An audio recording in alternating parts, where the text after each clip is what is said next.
This program is brought to you by 3C TV. Like what you learned?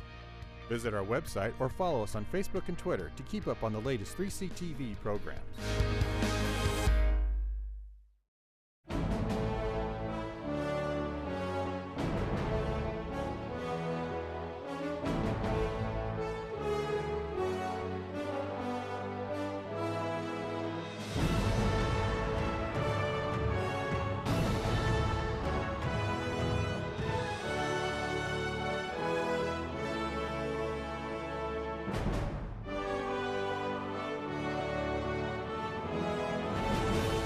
I'm Nancy Montgomery. I am, you've seen me the whole time, the MC here, but I'm the Associate Dean at Cerritos College, which is located in Norwalk here. We're on the border of Orange County and LA, so we kind of share that border there. And we have a Veterans Resource Center. I oversee the Veterans Resource Center and the Student Health Services, which I feel is probably one of the best collaborations that we've ever had. So it's just a hand-in-hand joint venture, and we just love it. I'm the only nurse, I will tell you, in the state that oversees a Veterans Resource Center, might even be in the whole country, which I think is a sad thing because I think nurses have so much to offer. We have about 1,200 veterans on our campus that we know about, probably another couple hundred that we don't because they don't use benefits, they don't use that certifying part, and they don't, so we acknowledge them by allowing them to come into our Veterans Resource Center and what have you there. So we have a full service, probably one of the larger Veterans Resource Centers of anybody there, and we use a different approach. We do a holistic approach as to how we care for our veterans. We do look at mind and body because anybody knows, and I'm sure all of you well know, you can't be academically successful if you're not mentally and physically successful and feeling good. So it's a different approach. I'll tell you a little bit more about it when I get to my portion, but I'll go ahead and let my colleagues go ahead and introduce themselves. So I'm Betsy Sheldon, and I work at the California Community College's Chancellor's Office, and I'm the mental health specialist there, which is a position that was a new position in 2009, funded to actually oversee prevention and early intervention programs in the California Community Colleges. And I'll let my colleagues introduce themselves. Ezra Gonzalez, San Diego City College. I'm a mental health therapist at the Counseling Center, and I also coordinate a veteran mentor, peer mentor program. And I've been doing that for about a year. Good afternoon. I'm Heather McClanahan. I'm a program analyst with the Foundation for California Community Colleges. And I work in partnership with Betsy at the Chancellor's Office, and I oversee campus-based grants across the state for student mental health. So handing it back to me, I guess I'm going to start, and I'm going to try and be quick, and I'm a quick talker because most of this will be Heather's. Initially today, we were going to have our contractor who works on suicide prevention activities here, but they are based in New York, and so we decided that we would just do this ourselves because we can save a little money. So what we're going to talk about today is a little bit of background of our California Community Colleges student mental health program. If you've been here the past 2 days and had all these acronyms, we have our own acronyms. So that's our CCC SMHP is for our project. We're going to do a quick overview of programs. Heather will take over from there, of a demo of our at-risk for suicide prevention, and then some study results for faculty and staff training and how schools can access the programs, because we have resources that are free to all of you for suicide prevention, and we want to talk to you about that today. So this is kind of the context of our piece of the presentation, this lovely schematic which talks about where the money comes from, that we're funded from actually Proposition 63. Has anyone ever heard of Proposition 63? Mental Health Services Act? Good, I'm glad a few of you have heard of that. And it's actually through the California Mental Health Services Authority, CalMESA, and we received funding in 2011 to support a student mental health program. And it's a very exciting opportunity to do this project. And it included 3 basic strategic directions which are there, faculty and staff and student training, suicide prevention, which we'll be talking about today, and peer-to-peer service were the strategic areas we had to focus on in our grant application. A major part of what we have to do, and it's a good news, bad news, is that the funding is for prevention and early intervention, which is very important. The challenge for us is we know there's a lot of need for services on campus, but our funding is really dedicated to prevention and early intervention. So we actually also focus on capacity building and infrastructure development, again, not direct services, as you can see. And really exciting is that we have this project in partnership with our foundation. So Heather and I work on a team along with Leanne in the back there, who also works on our project, to oversee these different components, which include campus-based grants. Leanne and Heather both oversee those. We were able to fund 23 grantees, which represent 30 campuses. We have 3 of those grants that are consortia campuses, so that's why 23 total grants, 3 of those are consortium. We have a big statewide training and technical assistance component through the Center for Applied Research Solutions. We have suicide prevention, which we'll be spending more time talking about today, through Cognito Interactive. Anyone here actually familiar with that? Good, okay, so you've been familiar with the at-risk. And then we have a program evaluation that we're doing through, that we contract with the Pacific Institute for Research and Evaluation. So student veterans, an important focus for our project. We actually have a stated deliverable in our contract with Cal Mesa to focus on student veterans. It's also, as you're aware, a very important priority for our Board of Governors. So that's why we're here today, is to talk about what we're able to do. Actually, 21 out of our 23 of the campus-based grants, there's the acronym again, we call them CBGs, have indicated that vets are a priority population through their grant scope of work. We are able to take the Welcome Home training. If those of you were able to participate in that with Dr. David Joseph, we are able to take that to scale. That was a pilot project that we worked on back in 2011 with the Zellerbach Family Foundation, and one of the goals personally for me in doing the pilot project was with this funding to be able to resource that to more colleges, which we have been able to do. To date, I believe we've had 11 campuses access that training, and we have about 6 more planned for the spring. So we're able to, again, serve the needs of the colleges around the student veterans through our training and TA pool, which is how that's paid for. And then as I transitioned to Heather, we had the opportunity to apply for additional funding in 2012 to develop the at-risk modules for 2 really important special populations that are unserved and underserved among our students, which are the LGBTQ populations and student veterans. And so I'm gonna actually turn it over to Heather so she can talk more about what we're doing with that particular piece of the project. Thank you. Is that the right button? Yes. Okay.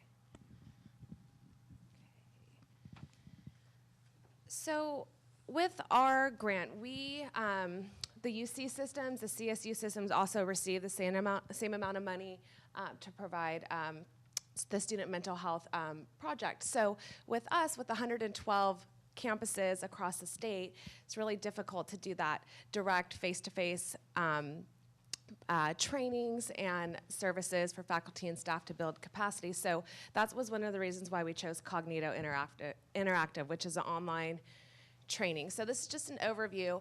So it's an avatar-based simulation. So it's a training that is for faculty and staff, but also for students. So there's several different modules, which I'll show at the next slide, but it is on the National Registry for Effective Prevention Programs. It's also on the Suicide Prevention Resource Center. So these are, this program's based in research. They've done numerous studies. It's not just, random acts of prevention. So basically there's 10 states that have already adopted this training. This model's really fit well with the California Community College system because it's a simple way for colleges to get onboarded and ready, and it's free. And what's really appealing is it's really difficult to get faculty and staff in the same room at the same time and handle all those logistics. So this training offers folks to do it at their own pace. It's 30 to 45 minutes. And it's really, it's built to build capacity for faculty and staff, not to counsel, veterans or students. It's really just to create an awareness of, symptoms, signs and symptoms of that they might be in distress or crisis, or, how to really engage in conversation to get them to the resources that they need. So, and part of our model with Cognito is we work with the campuses with our TA provider, which is CARS, the Center for Applied Research Solutions, and we work with Cognito and the campus to develop a resource list before staff engage and students engage in this training. Because of course you don't want to open the door if you don't have the resources and the supports ready for them. So. These are our 3 modules. So we have the first one is the at-risk for faculty and staff and students, and that's just your general training for just regular students. And then we also have the special population. So we have the veterans on campus for faculty and staff, and then also a peer-to-peer model for that, and then the LGBTQ and for faculty and staff and students. So 6 are available, and I'll get into a little bit later about we've negotiated an extension, so these are actually available free for the next few years. So I'll talk about that in a little bit. So why we're here today, working with veterans on campus. This course, we have the 30-minute one for faculty and staff. This was just launched this last year. And they're currently doing more research on this, Cognito is, and studies. And then they also have the peer training, which is the 30-minute course. So really what I've, let me see if okay, here it is. I wanted to make sure I didn't forget to go a little bit more detail in the training modules. So with the faculty and staff training for the veterans models, really it's to create cultural competency. So like the trainings here, the VetNet Ally training and the Welcome Home training Dr. Joseph did earlier, it's really just to create that awareness, but this is just kind of a quicker version. And then an awareness for faculty and staff and students about the obstacles veterans may face while they're attending a community college. And then also, there's 3 different, within the training, there's 3 different scenarios. So the first one is like, if a faculty and staff or student you're encountering like one-on-one, what to do. And it really takes you through simulated conversations, and there's different options. So depending on what you choose, it might take a little bit longer until you get to the right path, and it offers suggestions on how you can engage in conversation with the student. And then also for faculty and staff, how to manage classroom discussions. So if you do have a student veteran and conversation gets uncomfortable, or it's a way for faculty and staff to learn how to maybe dismantle and figure out a way to make it to just help them get through, so they're not pointing out student veterans, making them feeling uncomfortable. And then also we have the referral to support services, like I mentioned early. So it's really teaching folks how to get to the point of the conversation where they feel comfortable making a referral, depending on what they think they need. If they need to call the person on campus to get them the resource, or walk them down, or just, so it really helps the faculty and staff learn how to do that. And each person who is engaged in the training, they do get their resource list right after, so they do cater by campus. And then also, so we have the peer training available for students. And it's the same thing, it's just how to deal and interact on a peer level, and also to understand what the resources are on campus. So it's also a good education piece for the peers, so they might not know of the resources as well. Okay. So like I said, it isn't the specifically veterans model and the LGBTQ or new models, but these are just some. I'm not going to read them all, but these are just some of the results so far. Each of the trainings, we do have a survey at the end, and then we also have a follow-up survey 3 months later. And it really helps us to figure out down the road what's the follow-up, have they found it helpful, and really to keep that information coming, which Cognito can use to help modify and update their trainings to best support the students, faculty. Okay. It's very simple to set up to take Cognito. So far, I believe we have around 75 of the 112 campuses, what we call onboarded. So those campuses have been ready and set up, and I do have a list of this. And forgot to mention, we have the PowerPoint printed off in the back, so if you'd like to grab one of those on your way out. So it's really easy, and you have access to all the modules just through one login. So that's the web address, cognito.com/ccc. But your campus does have to be onboarded in order to access the training. So if you're not, try to find someone on your campus who would be the point person, and we can get you set up. It's very simple to do so. So this is just a sample of a screenshot of training, how to select a course. And then we also have down here at the bottom, spread the word. We also have tools already available on how to do outreach and promote Cognito on your campus. So we make it really easy for the campuses. They can just plug in their information, the contact people, the resource list, things of that nature to really help engage faculty, staff, and students. So this is a list. This is actually not all of them.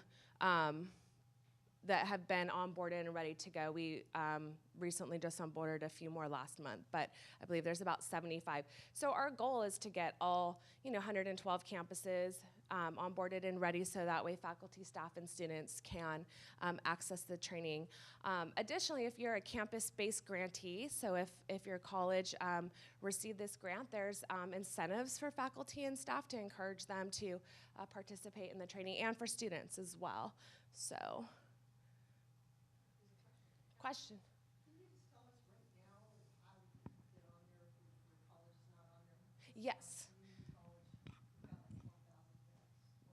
What campus are you from? Solano. Okay. So here's our project website, cccstudentmentalhealth.org. It's very simple.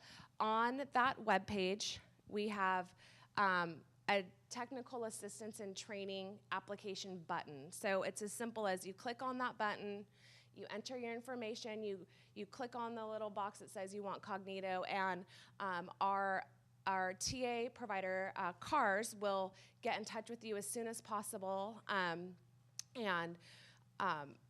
get you set up with an onboarding session. So it's really as simple as having an initial call and figuring out who the champions are on your campus, who will help with that. And like I said, it's free. So the first 3 modules, the at-risk for faculty and staff and students, and the veterans on campus for faculty and staff, those are available now through June of 2015.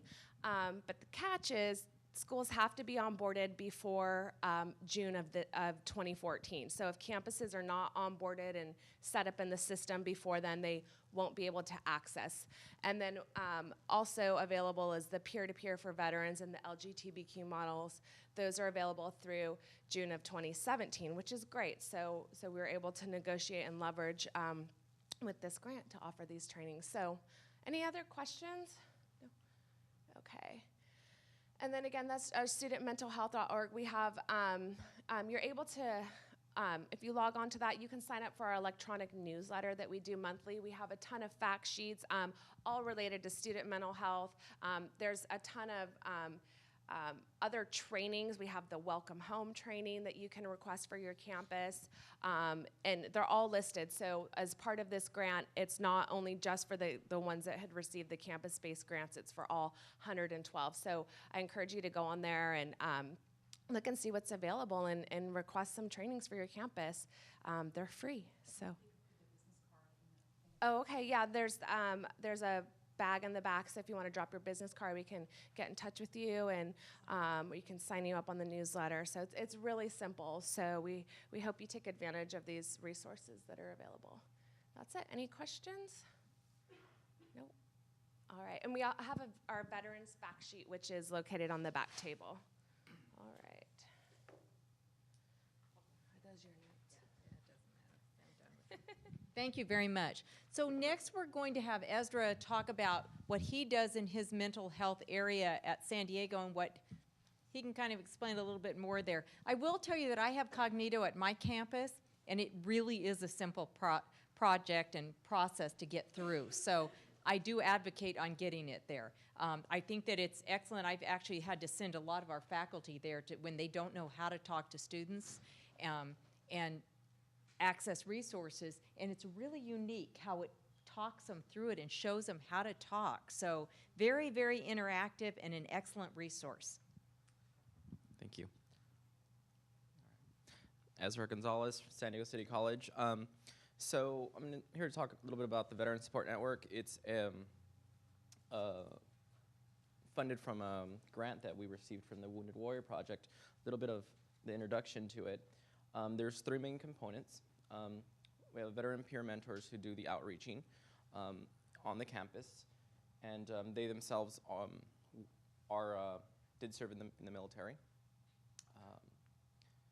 And then there's myself. I'm a part-time therapist as well as a coordinator for the veteran peer mentors, and a part-time psychiatrist that's consulted out that sees veterans that would like to be evaluated for medication that, for one reason or another can't get into the VA on time, or maybe might not qualify for benefits.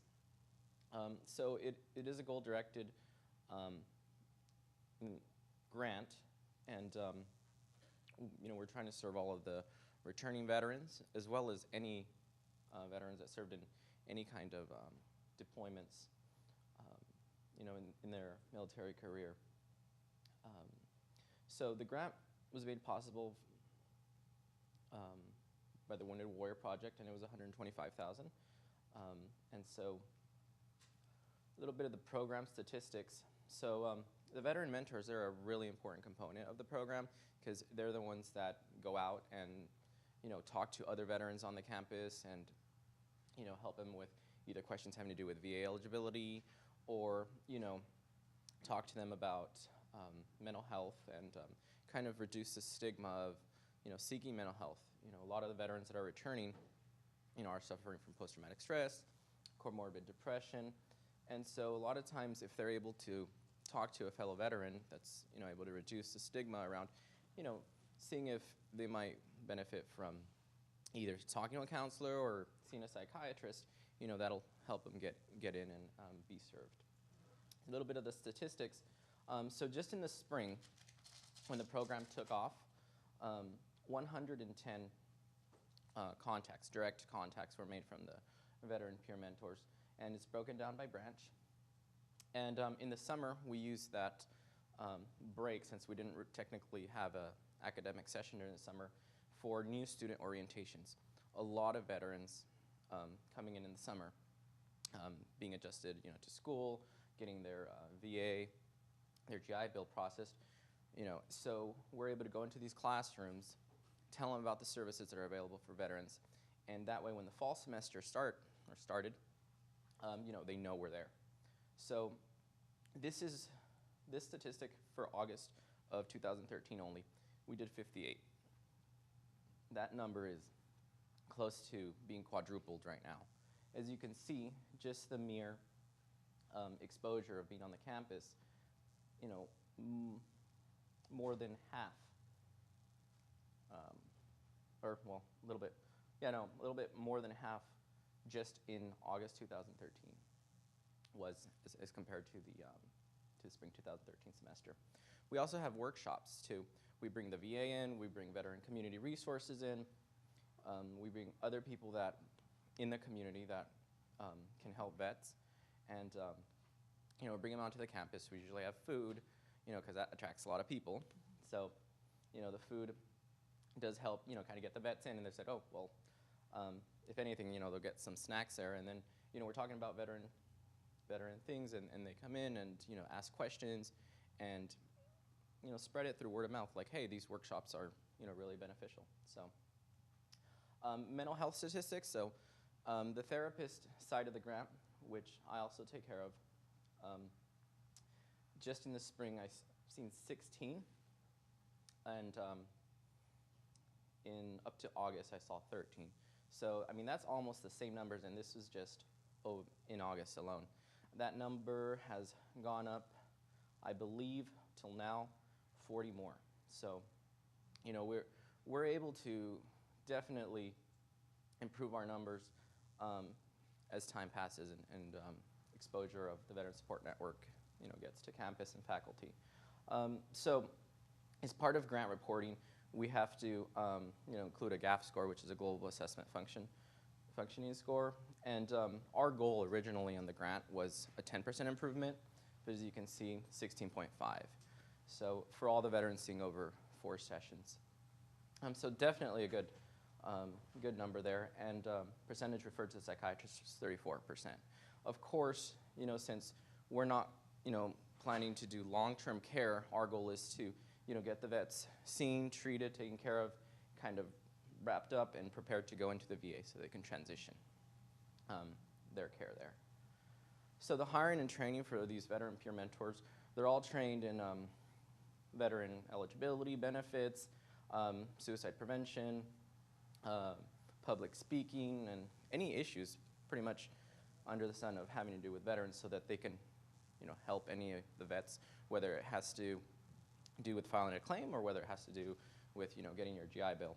They all have been through it themselves, so they know what it takes. And so it was a selective process. We interviewed quite a few, a lot more than 10. I think it was more like 20 or 30. So the role of the peer mentor. So it's very important to be supportive listeners and provide general information and guidance, be a link, reduce the stigma of mental health, encourage other fellow veterans, hey, if you're having a problem, it's okay to seek help. So that's really important. And last is be on campus ambassadors, be role models. So here's the kind of outreach we do. Every semester we've done kind of like an open house where we have events, we have prizes, and we invite everybody on campus to actually come in because our Veteran Resource Center only allows veterans inside it. But for this day, any of the faculty, staff, or other students can come see what we do at the Veteran Resource Center and from the Veteran Support Network. And this actually helps other veterans get to know this because a lot have been referred from somebody who wasn't a veteran, but they told maybe a friend that was a veteran or somebody's spouse, and they're able to get the information that way. All right, so we have classroom presentations as well. So throughout the entire semester, we send an email out to all faculty, asking them to give us, 2 or 3 minutes of their time at the beginning of their classes to just speak on what we do at the Veteran Support Network. As you can see, we have identifiable shirts that we wear when we're working so that any of the people that want to come talk to us, they know exactly who we are.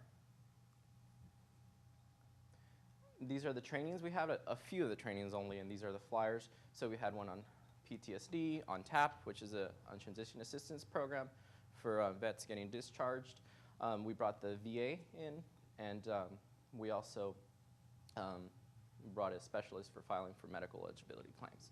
So, and these are just 4 of them. We've had, I think to date, about 16.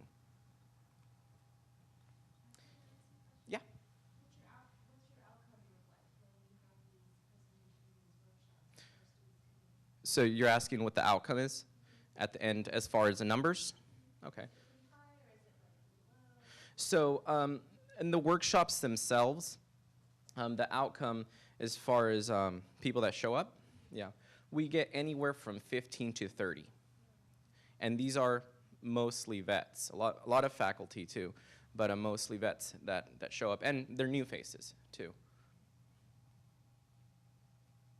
All right, so that was, the last one was the Veteran Resource Center, Service Center.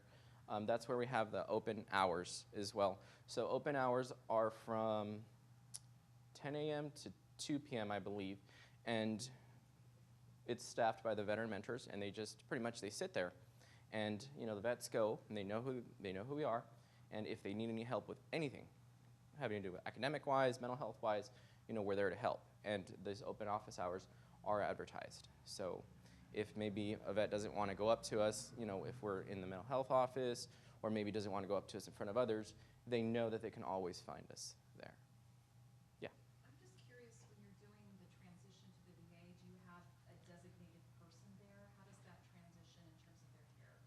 So you're asking that what type of transition we provide as far as a point of contact at the VA? Is that okay? So we do sign a release, a release of information, so that we can talk to a point of contact at the VA whenever they see the psychiatrist.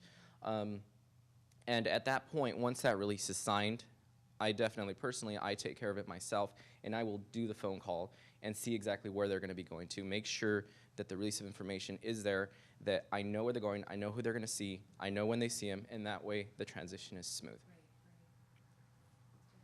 Any other questions? No? All right. Thank you. And we'll also have some time afterwards that we can, if you think of anything, that we could actually answer. So the next portion is my portion.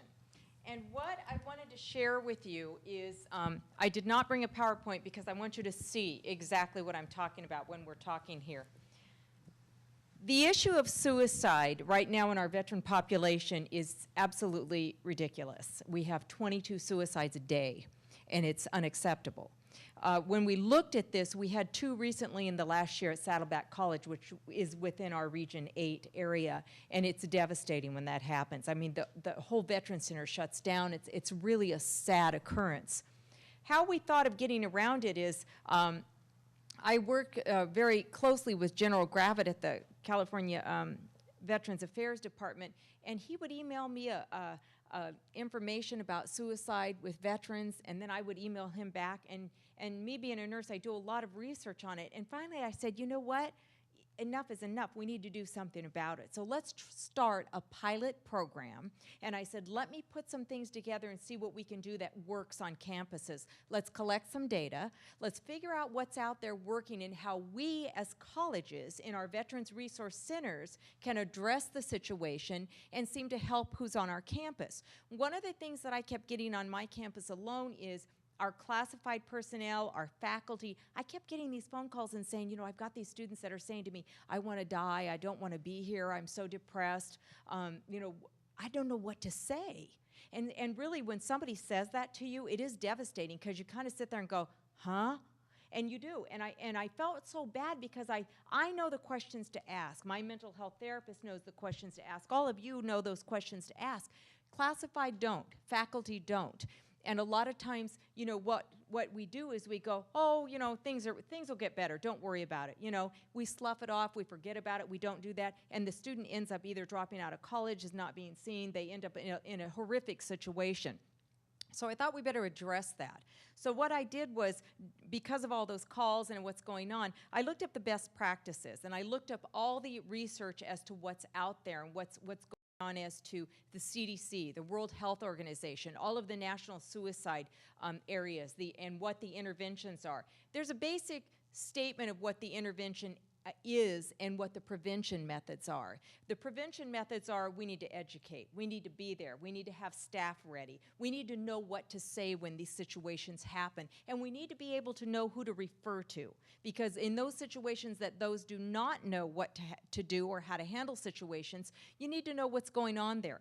So I put together this binder, and you can see this is my binder, so I have a lot more in it. But the binders went out to, in our veterans, our Region 8 group, we have about 22 colleges, 2-year colleges, and about 4 universities that participate in our every other month meeting.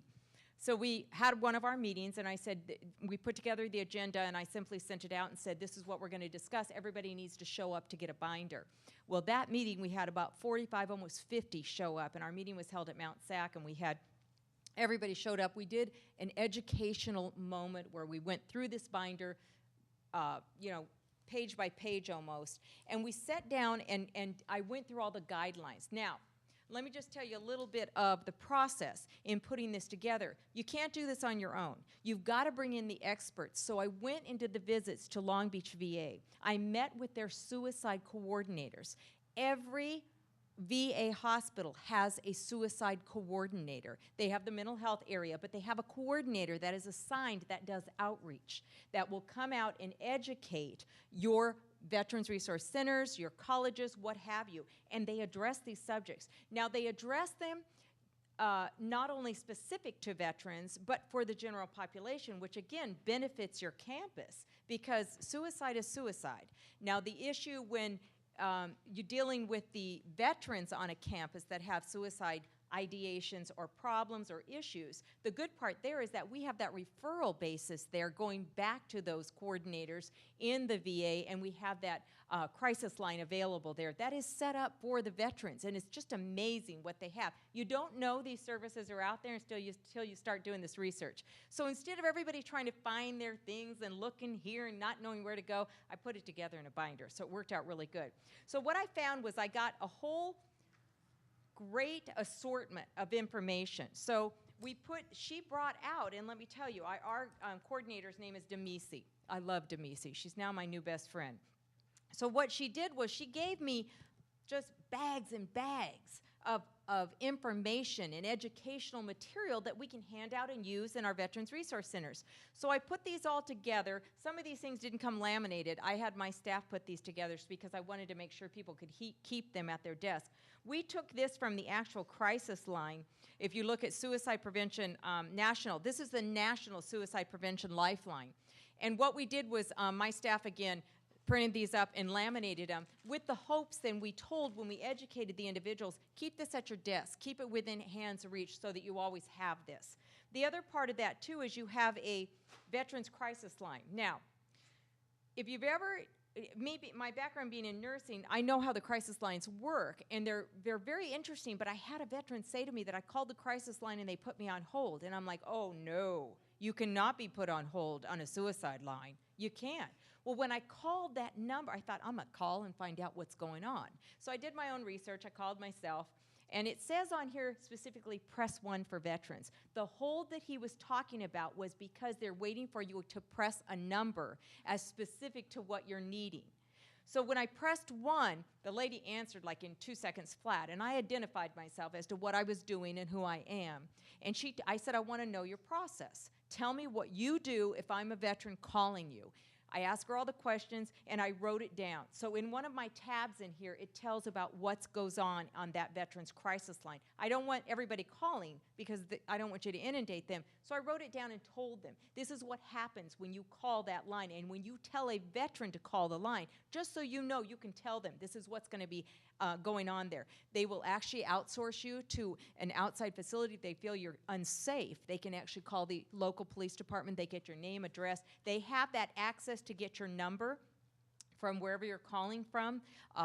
Not very many entities have that availability to get your phone number, and then they can tie it in to find out where your address is so they can do those emergency visits and those safe visits there, which makes it absolutely critical in times of when I don't want to, somebody's on that line doesn't want to tell you where they're at. So it makes it really, really important there. So what I did was, again, partnering back with Peter Gravitt, General Gravitt, he gave me an introduction letter. I said, I need you to tell the people that we're working together on this, that the California VA department is going to back us on this and be with us. And he said, absolutely. So they are working with us here. So we start with that one. I put together a step-by-step process of how you start this and intervene and initiate this on your campus. So who to call on your campus, who to partner with, what to do, how to get those people in for those trainings, and how to access it. And it specifically states, because I know the bureaucracy and all the problems getting into these, higher levels, your dean's meetings, getting into your management meetings, getting into classified. So then I worked with Demisi, the suicide coordinator, and I said, so we'll start our education groups. And the first group, we set a date, and you have to allocate your space and get your room and all this on the campus. We coordinated it. I did all the marketing on our campus. And I said to her, we may only have a couple show up, so don't be surprised. She said, that's 2 more that knows. That's all we need. I said, that's fine. I'm glad you got that attitude. So I had this big space in our automotive center set up, and it seats at least 100 in there. It's great. So, and I thought, okay, let's be prepared. So we took a bunch of snacks and drinks, and I just simply sent it out as an email. And I sent a flyer out and set out some things. And lo and behold, we had 87 show up at this meeting to get trained. That told me the need on this campus was absolutely phenomenal. I mean, they wanted to know how to talk. They wanted to know what was going on. I had classified, I had faculty, I had managers, I had administrators.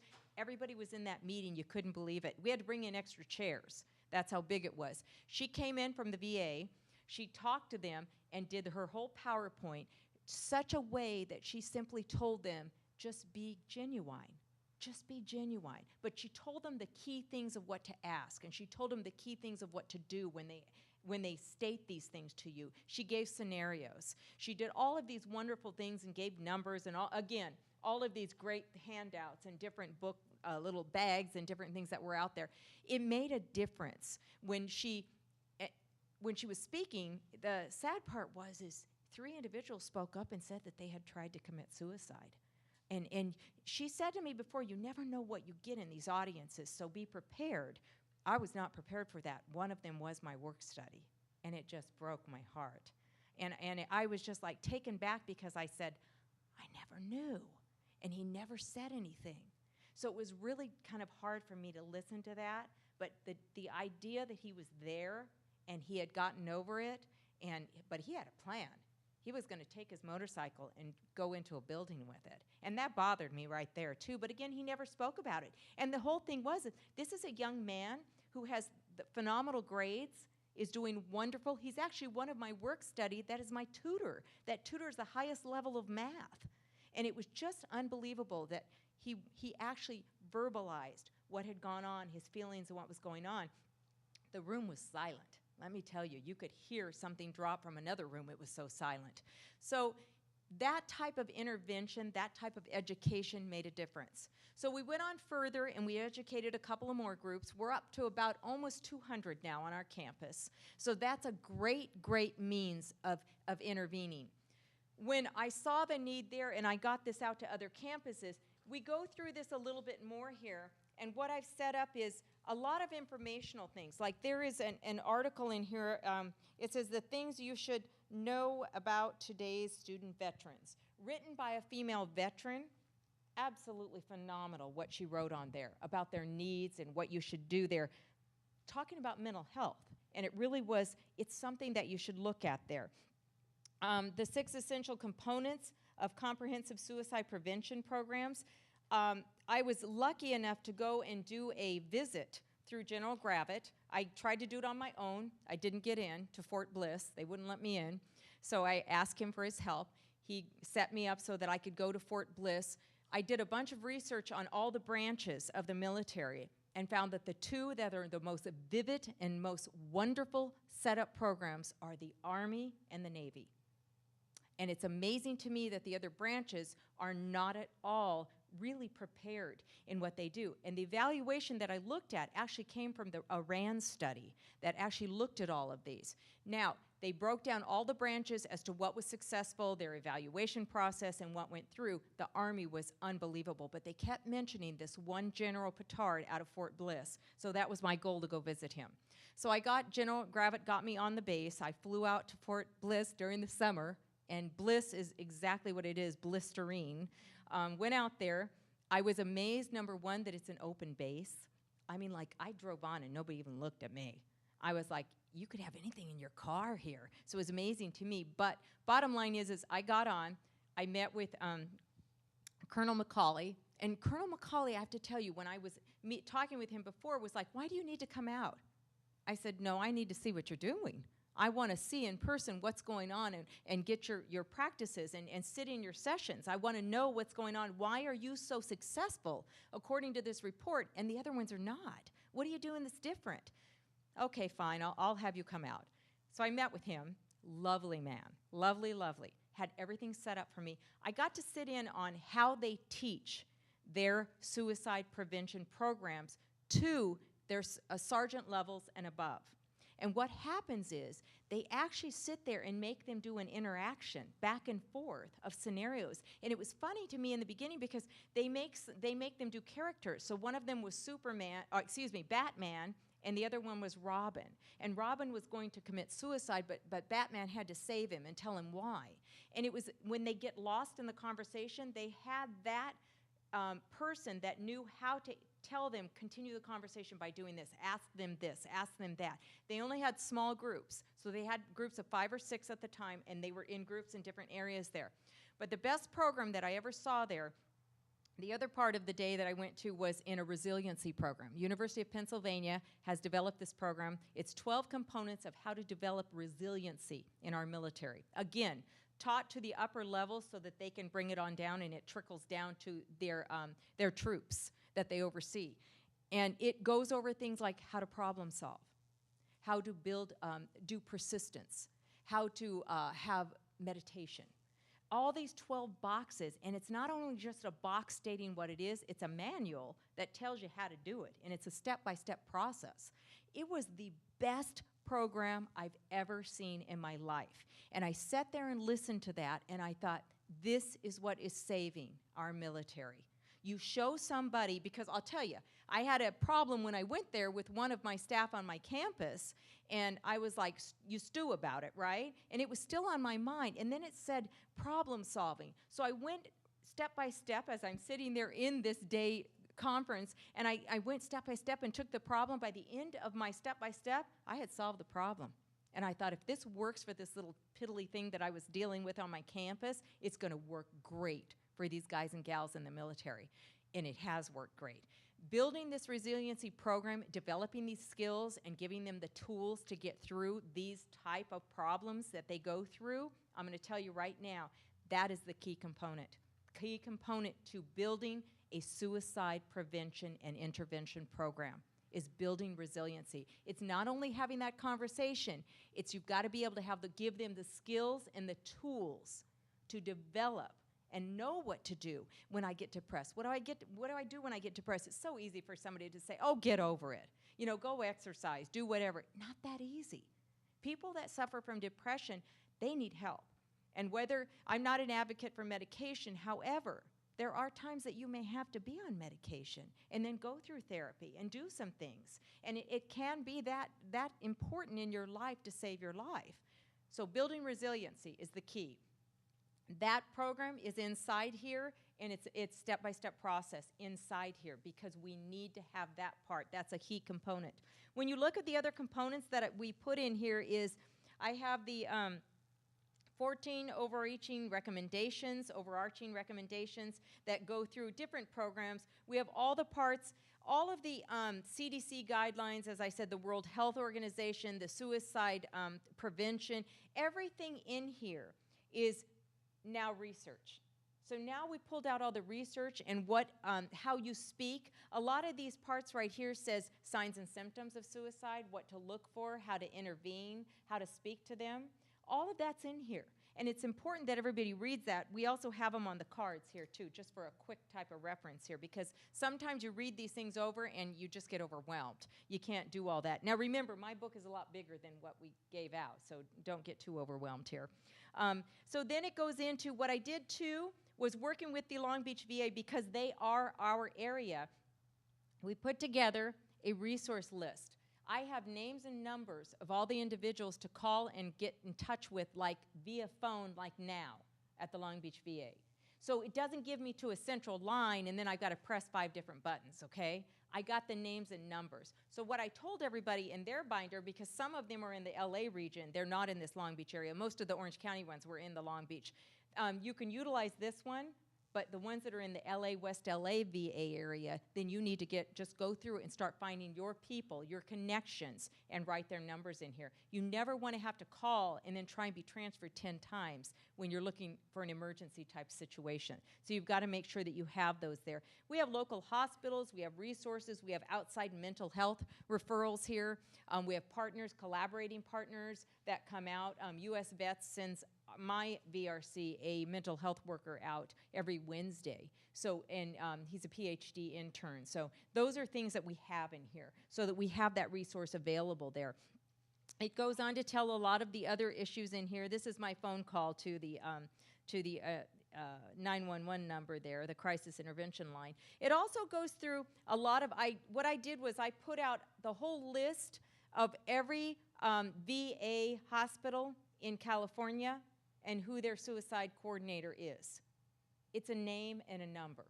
So there's a direct line to call there. So there's no excuse why any person in the state of California can't find out who their local VA hospital is and who to call and get some information there too. So all of this was put together with, again, going back to, I also added a lot of the research that I did. It's amazing to me that when you look at the national statistics, and I have the healthcare information from the state of, from the U.S. Department of Defense that shows, and the VA, it shows all the information of the numbers that go in for health reasons, why they go in for health reasons. That data is in here, and it's vital that we know that. The number one reason that veterans go into the VA for care is musculoskeletal.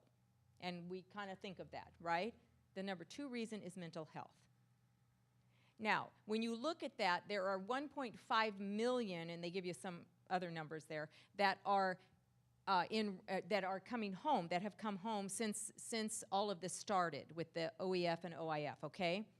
But only 780-something thousand have accessed the VA. So ask me why, because I asked the VA and nobody has an answer. So that bothers me.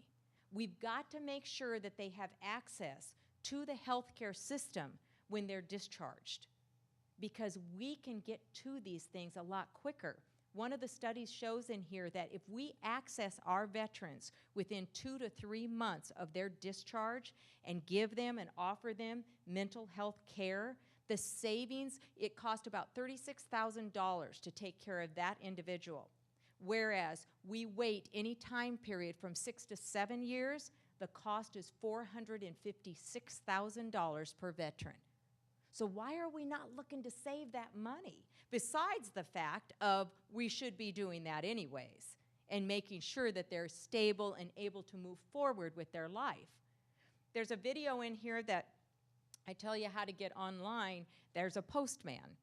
And I strongly believe in therapy dogs in our Veterans Resource Centers. We've used them for a while. Not very many of them use them, but I strongly believe in that. There's a video that there's a postman could not do his job. 6 years after he was discharged from the military, he couldn't put the mail in the slots because he would constantly do this because he could hear a noise and feel that somebody was behind him, and he couldn't get over that. So he finally broke down and said, I'm so stressed, I can't do my job, blah, blah, blah. They sent him to the VA. Well, somebody came up with, and I'm not sure where it came from, but in the video it just shows what happened. They came up with the idea is give him a therapy dog. So they gave him a therapy dog. So now the therapy dog goes with him on his route. So when he's filling in those slots, I'm talking about those big, post office things. When he's filling in the slots, the dog sits and stands watch. So now he's not fearful of any noise or anything behind him because he knows he's got his dog right there telling him if someone's coming. If there's noise, he barks or makes a noise. So he's fine. That little tiny thing made a difference on how this guy can do better in his performance and daily activities and made him at ease. And I'm sure that he had to have some therapy along there too, but bottom line is they corrected something and the man is now functional, and that's a huge difference. It goes along here explaining what PTSD is. I think we all have a bad version and outlook. I hate the term that everybody says every veteran has PTSD. I like to tell people that's really not true. The idea is that I think everybody in this world has some form of PTSD, and the reason is because if you've lost somebody, that's a trauma. If you've been in a car accident, that's a trauma. If you've ever fallen off of a horse, that's a trauma. And let me tell you right now, you've heard the saying, get back on the horse and you should get over these things. Think about it. We've all experienced some type of trauma in our life. I don't think there could be anything worse than something like losing a child or rape. That's specific trauma that is absolutely terrible. And don't think that that's not part of post-traumatic. It is post-traumatic. So I don't like the idea of people saying they have PTSD, every one of them. They don't. So just know that when you walk away from here. The idea is that what we need to do is address giving them skills and tools to get through this so we don't have the postman standing there looking for what's behind him. And we know how to address their situations in the classrooms. And we know how to get those numbers to them. And don't ever give them a number. You need to call that number for them. Don't expect them to go to that visit and you just gave them a number to go to a visit. you need to make sure they get to that visit. So that's how we help them out there. I go through a lot of articles and different things in here that I put in here. It's one of the biggest things that they found is San Francisco VA is doing a lot of research on moral injury. Moral injury is something that we need to be aware of when we look at what our veterans go through right now, and they're looking at that as more symptomatic and more diverse than using anything like post-traumatic. Moral injury is because we were raised in a certain manner. We were raised in a certain means. We were taught not to kill. We were taught not to hurt others. We were taught to be kind. We were taught to doing all of these things.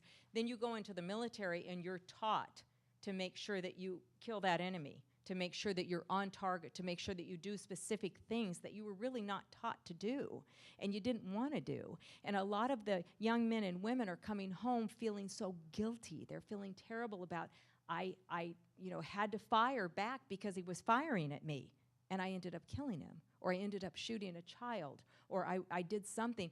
That's morally so hurtful, and it's hard to get over that. And that's one of the things that they're doing research on right now at San Francisco VA, and trying to get veterans through that type of therapy. And it's another form of therapy that they're trying to do to build back those good things about feeling that, knowing that you had to do your job and now you're back. So it's interesting to read some of these things, and I think it opens the perspective a little bit more there too. So again, I have a lot of the guidelines for managing suicide risk. I have a lot of I put the U.S.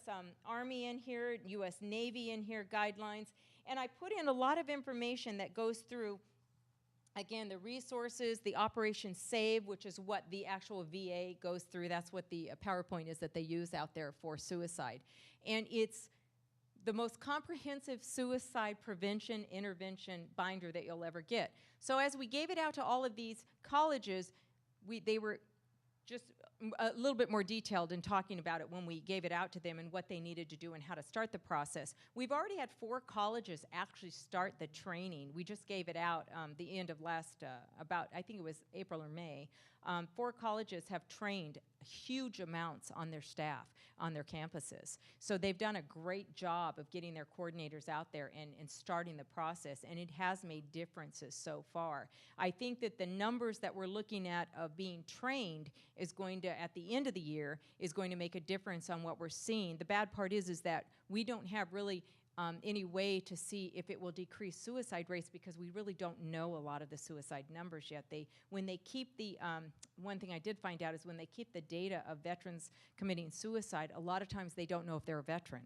So therefore that data is not put into the system, into the government system. So we don't know those actual numbers, so that it's a skewed a little bit data there. So that's what kind of prevents us from knowing exactly what's going on there. And unless we get identified veterans, such as what we saw at Saddleback, it's difficult to go there. But what we can count is how many individuals are trained and how many individuals come in for some type of help. And we can also count how many times we referred them out, what type of case management and follow-up we had with them, and how many are actually referred into even like on-site counselors that are getting help.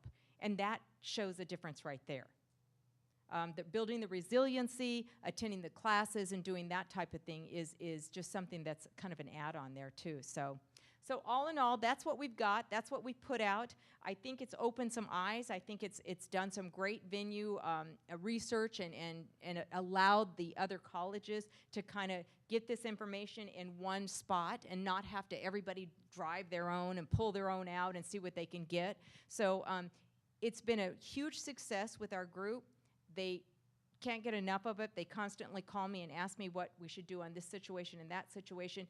And yet now they have the direct lines to the suicide coordinator at the VA. And that to me is the strongest point we have here. So I advocate for more colleges to get this out there, to get it going. It can be easily copied, easily done. And I think that coordinating with those suicide coordinators and knowing that they're even there is the key, and getting them to your campus, because they're paid to do that. So we need to access that a little bit more. So any questions? I gave you a lot. I guess the question is, do we have access to share the binder? Absolutely, absolutely, yes. And if you would like some information on it or whatever you can do, I copy this. I'll tell you, I'm very fortunate because I have an outside program with unrestricted funds, and I can utilize that to help out in doing things like that. So leave me your card, and I'll be more than happy to send you one out. I think it's vital that we get more and more out to there. I wish that we could give them to every college campus. The problem is that once you get it, you have to designate somebody to really read it and give it out to individuals and make sure that people utilize it too, because it does no good to put it on a shelf. It really needs to be out there and utilized and educated that it's there. Designate someone on your campus that can kind of be that go-to person that's read through all of it.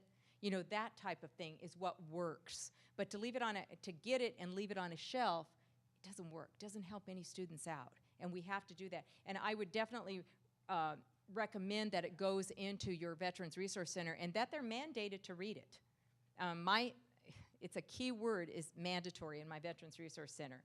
Nothing is really mandated on campuses. However, it's mandated with me. So my staff is mandated to read it.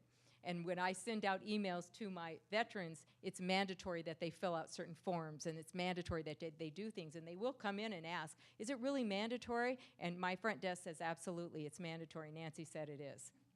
So I get my stuff done. So it's kind of one of those things where they relate to the word mandatory too, the veterans. So that's kind of a real good term to use with them. So anyways, I'd be more than happy to share it with you. So yeah. Any other questions, especially for our other panel members? No? Question. Can you elaborate a little bit about that statistics where you said that veteran that gets care within the first 3 months, and then in 6 years it's significantly more. What is that because of the hospitalizations, or what would that be? Right, it's the care that's required at that time that they intervene is so much more significant. It's so much more intense, so much more detailed, which could require medications, it could require hospitalization, whatever it is, but that's what they triggered on there, and that actually came from another RAND report. Yeah. That's in there too. Yep. That's a really compelling, unfortunately, that's what resonates with people is the cost. Yep. You know? How it affects our economy, that it's a cost factor, and we should not even be doing that. They need to have that type of intervention right after they leave. But that's good information because it's often hard to document the offset of prevention costs. Yes. Which is very compelling. Right.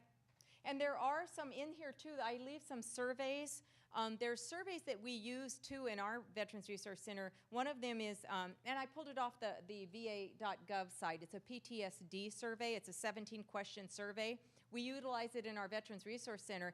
17 questions. When you answer it, it gives you a score of numbers. If you score like 25 to 30 or something, you're considered high risk. If you're like in a medium area, you know, you get those numbers, and then a lower area. And it means high risk, moderate, and then a mild risk of PTSD symptoms. So what happens is what we do is we put a card on the top that says, if you score in this area, you need to call this number. If you score in this area, you blah, blah, blah. And we tell them that. Then they take the test anonymously, and we get their score, and they pull off the card at the top. They know themselves. So they got a 30, they need to call. They need to get it going. We also mark it down as to we need to make sure that our counselor intervenes with them. There's also a PHQ-9 for depression survey in their scale that our mental therapist uses. So I left those in there. Remember, when you do these type of surveys, it's not good to survey and not have a referral and resource. So you have to work with your, and it states in your step-by-step guide, you have to work with your mental therapist or healthcare provider on your campus when doing that, because you never want to take a survey. You know, I've always heard this in medical. It's stated you don't test if you can't treat. So keep that in mind. Don't ever test if you know that you don't have anybody that can treat for what you're going to get. It's almost like an attorney says, don't ask the question if you don't know the answer, because you're going to get yourself in trouble there. So. Go right ahead.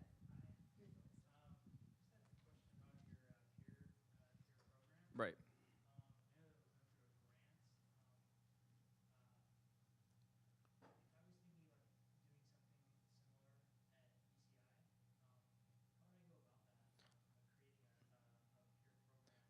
Are you looking for a grant? Granting wise? Sure. either a grant or developing some type of program without a grant. I don't know if that's possible. Okay. So you're inquiring about how to develop, develop some kind of peer mentoring program. Yeah, maybe specifically like sort of getting students interested in something like that, 'cause I think that would be the most important thing is how are the students, getting students interested in doing something like that. Right. And, there's several avenues, that you can get vets interested or other students. I know that part of the grant from the Wounded Warrior Project was to create sustainability. So one of the avenues that we've looked in is work studies.